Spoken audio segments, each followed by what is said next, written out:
As you know, Christopher Columbus has been credited with discovering the Americas back in 1492. However, Columbus wasn't the first European to make his way to North America.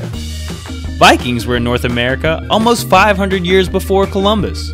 No, not the Minnesota Vikings, these guys.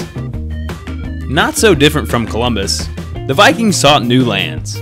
They used their Viking longships to conquer areas in Northern Europe, Britain, Iceland, Greenland, and ultimately Canada.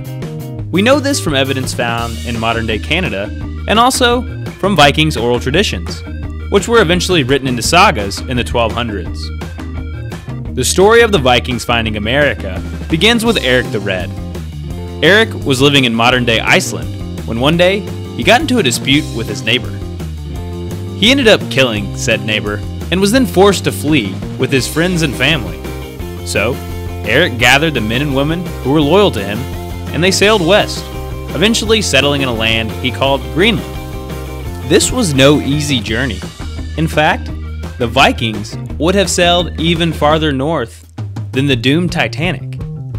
As you might imagine, Greenland was cold. Basically, it was a frozen desert with no trees and little vegetation.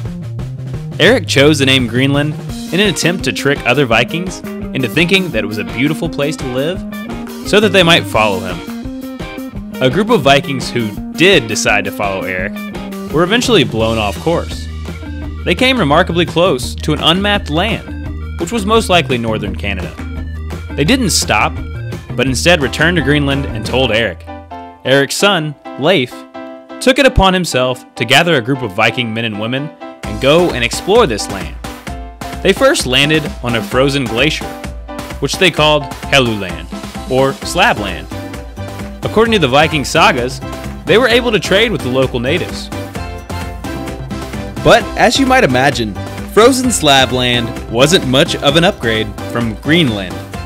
But on their second landing, the Vikings found a place they called Vinland, which was abundant with timber for making their ships and grapes for making wine.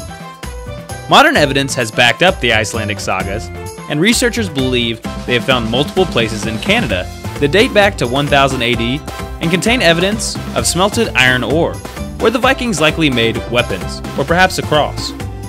Furthermore, they have found evidence of giant Viking-style longhouses, and neither the smelting pits nor the houses could be attributed to the local natives.